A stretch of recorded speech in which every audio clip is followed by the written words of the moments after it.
Medics Log, Week 5, Year 0.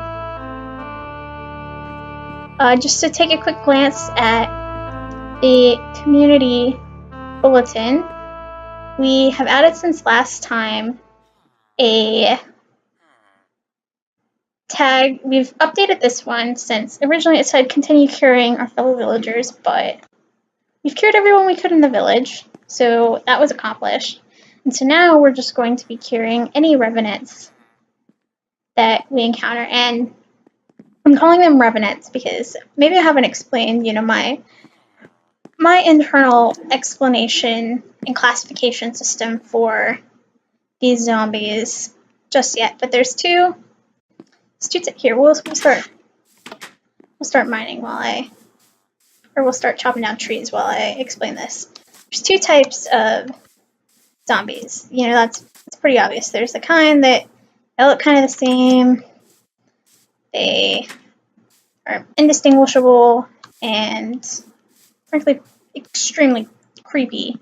And then there's the ones that are former villagers, which are, of course, uniquely terrifying in their own way because they used to be living, breathing people.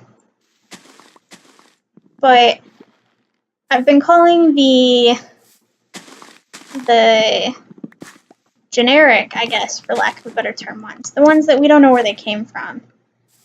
I've been calling them Forsaken because they can't be cured. And I think I mentioned that in my first aborted attempt to explore the Nether a bit.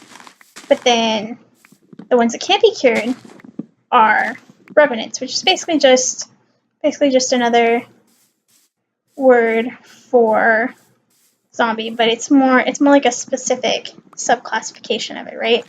So that's where that terminology comes from. And as a part of that, we are going to be investigating at some point that zombie spawner that has come up a few times, because if we can figure out where that thing is spawning them from, then we might be able to figure out the source of the invasion. But that's a long way off. I expect this will be many moons of research.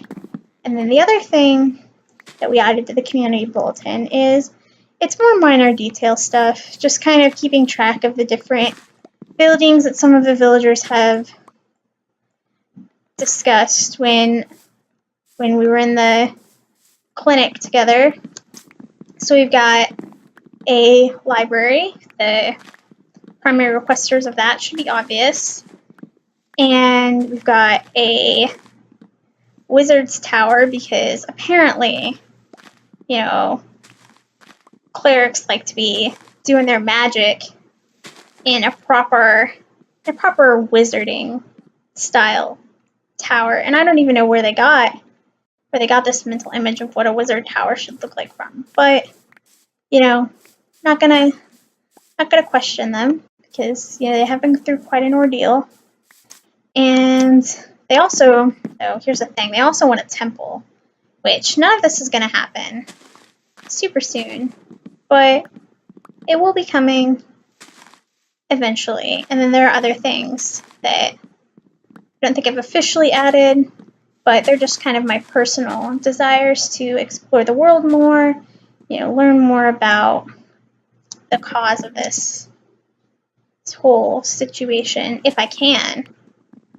But that's not something we can really define in concrete terms at the moment, which is why there's nothing specific about it on the community bulletin, because the whole point of the community bulletin is to give the community a reference point on something they can work on. And if it's not something that's tangible, it's in the back of my mind, but it's not a concrete bulletin notice.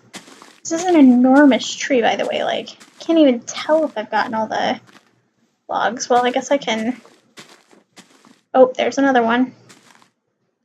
guess I can just wait to see if the leaves start despawning or not.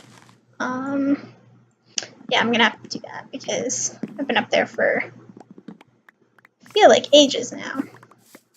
I have Silk Touch on my axe, which is nice for collecting leaves, but not nice for, you know, if you want to collect, you know, apples and whatnot. But there's plenty of leaves that we're still leaving to naturally decay. So, ooh, apple. We gotta go pick that up. Ooh, another one. It's nice because they stand out very well, so very difficult to miss them. Anyways, that's kind of all of the starter information on what's going to be going on in Kedi's life this week. I will catch up with you in a bit.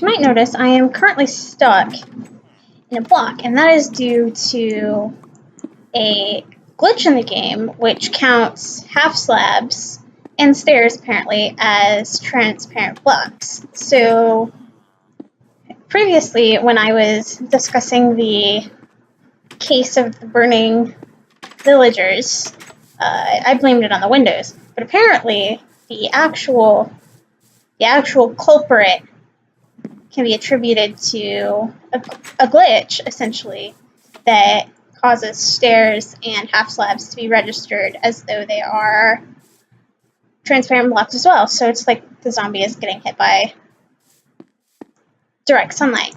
Anyways, that's a bit of a tangent, but we're going to address this zombie spawner issue. And I've been doing some research, and unfortunately, there is no foolproof way to sort out the revenants from the Forsaken, except for manually. So what we're going to do is we are going to essentially turn the zombie spawner into an experience farm, and we're also going to add an option so that if we are around, we can sort out the zombie villagers manually. This guy he just really loves that spot, and he really loves dancing in circles. I guess he's just really happy to be alive. But so that's the plan for today. So upgrade our gear is still in effect. Explore the Nether Fortress. That's probably not going to happen. So let's change that and put XP farm and zombie sorter. And I am going to get started on that, and I will bring you back when I have a bit of progress.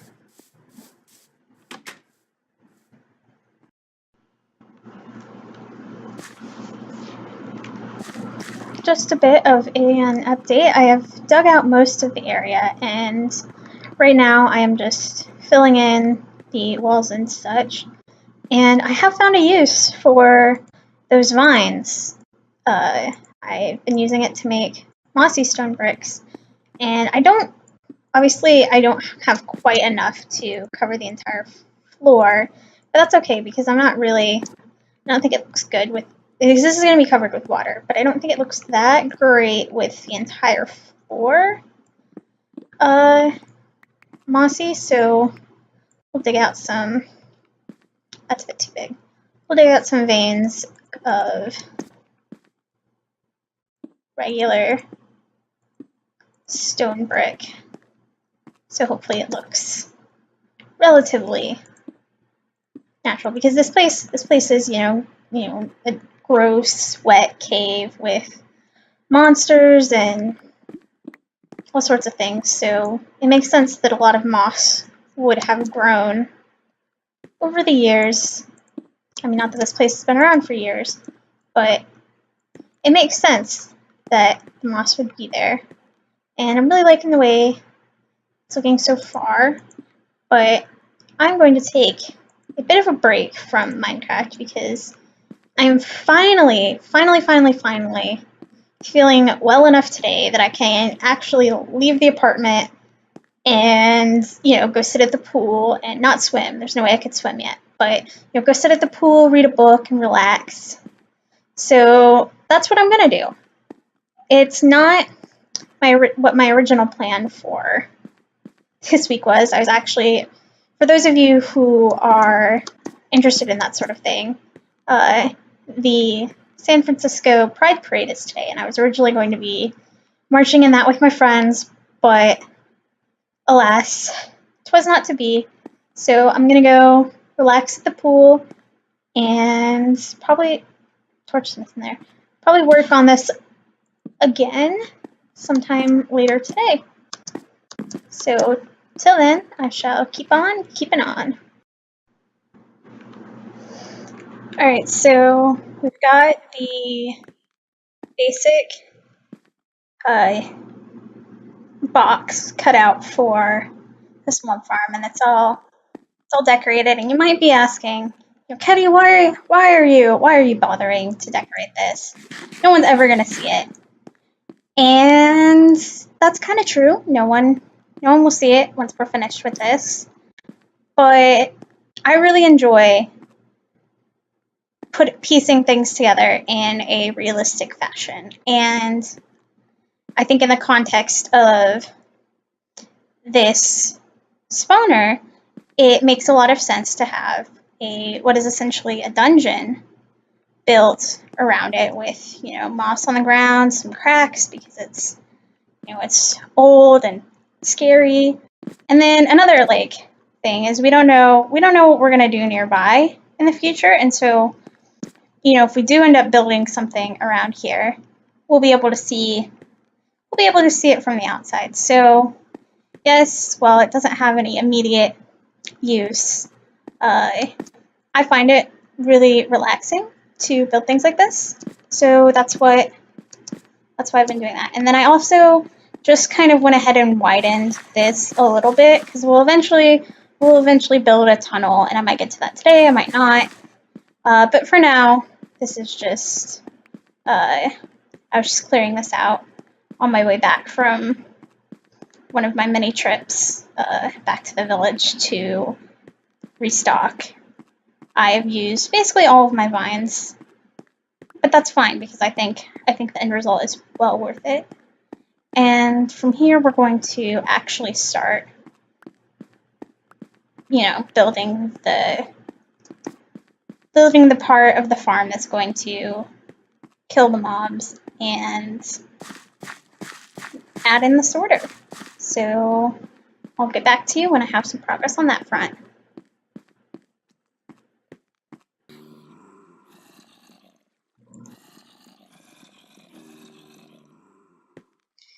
Alright, so just knocking out final torch, and this is going to be done. So this is a pretty standard design, I think. It was first created by Dallasmed, so read up on it in his journals, and I will do my best to send my research notes to you. And so the way this works is... Alright, so today has not been off to a good start as far as these things go, because I had to restore this world from a backup. Unfortunately, I had taken a backup at the beginning of the day yesterday, so I didn't lose a ton of progress. But I had finished digging all this out, and a little bit more, which was a ton of work. And I'd done some stuff back here, which was also a fair amount of work. And that's gone now. So I'm a little bit demotivated on the corridor project for now. But I do have a pretty cool design in mind, I think, so we will probably get back to that either later this week or more likely in the next couple weeks. And in the meantime, I'm just going to deal with my frustration by punching some more zombies.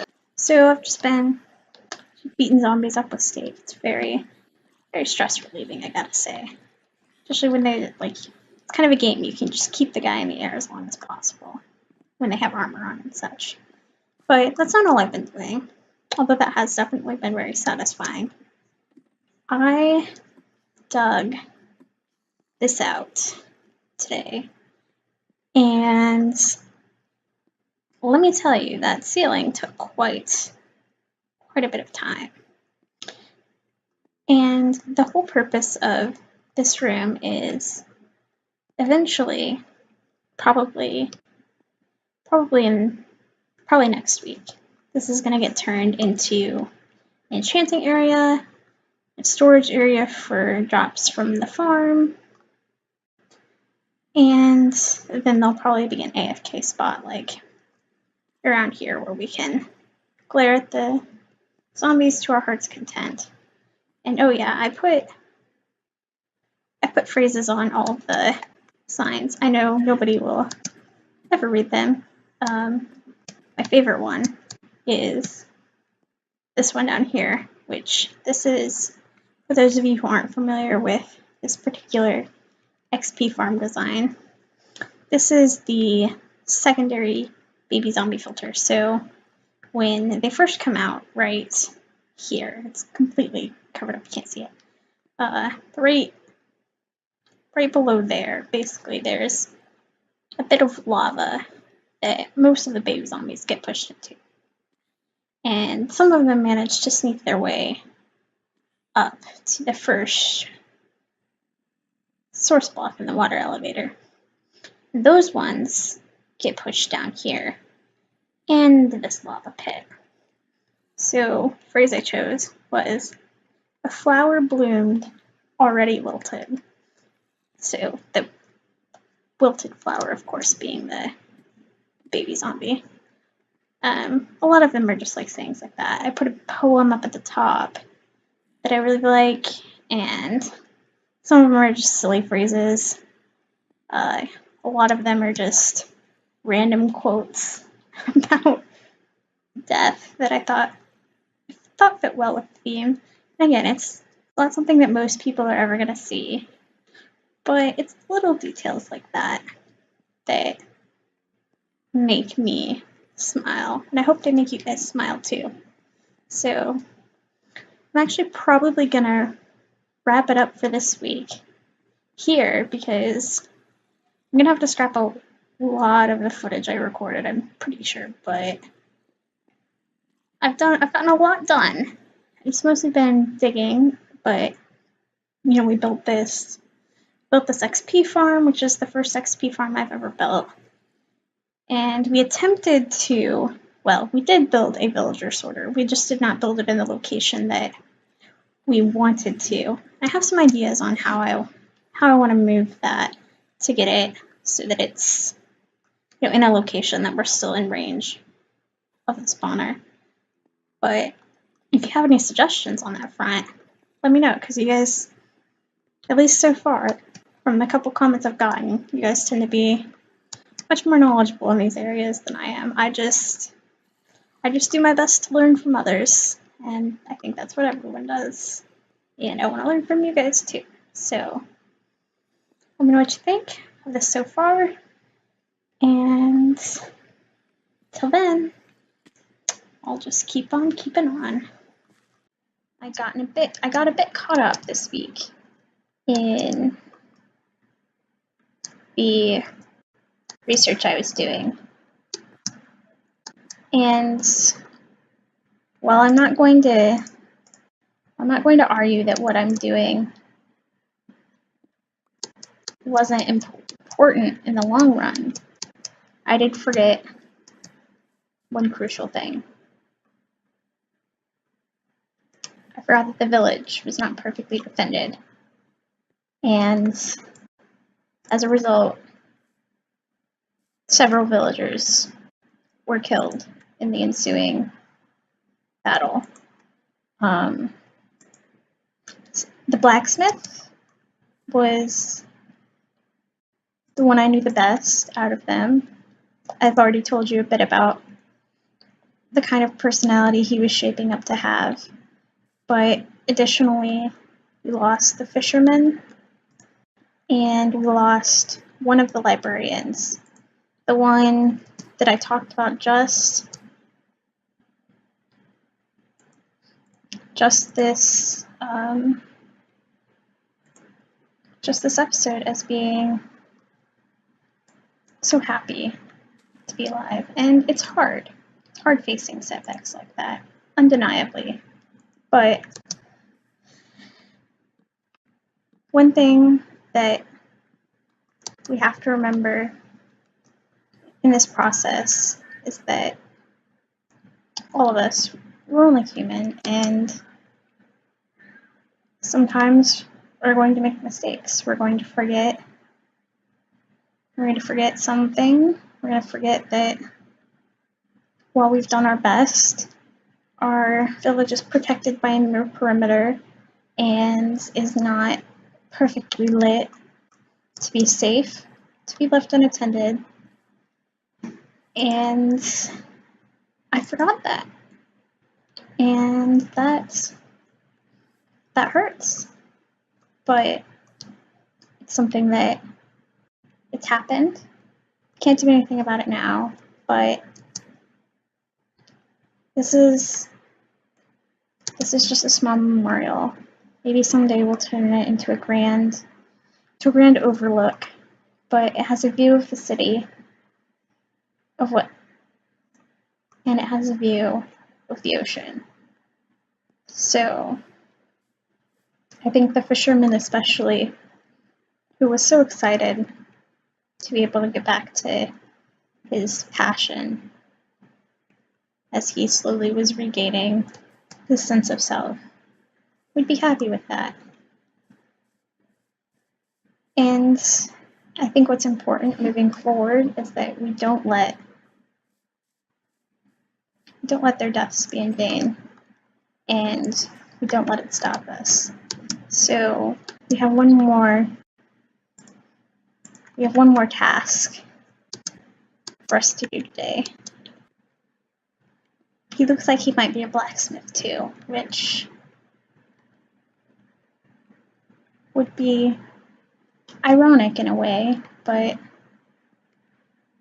also somewhat saddening.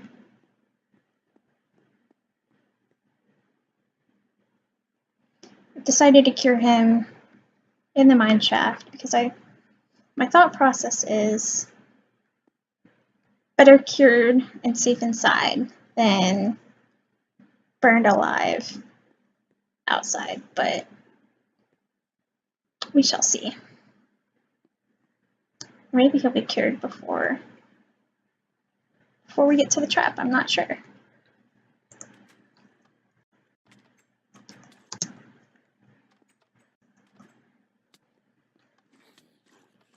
Oh, jeez. Oh, this is not as effective as I was hoping.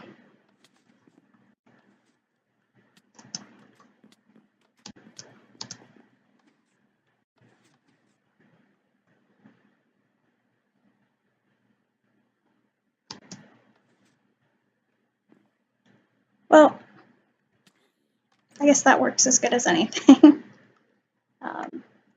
That's actually probably a better strategy. It's a weaponsmith. It's not an armorer, but still in the same family. I think it's better that he's not an armorer, to be honest. I don't think I'm quite ready for that yet. I suppose we should let him out of the boat. Maybe heal ourselves up. We're going to do this one a bit differently as the sun sets in the background and you can almost see the bench we placed on the mountaintop. Some days we're going to have good days. Some days we're going to have bad days. But it's not the failures or the successes that are most important in the end.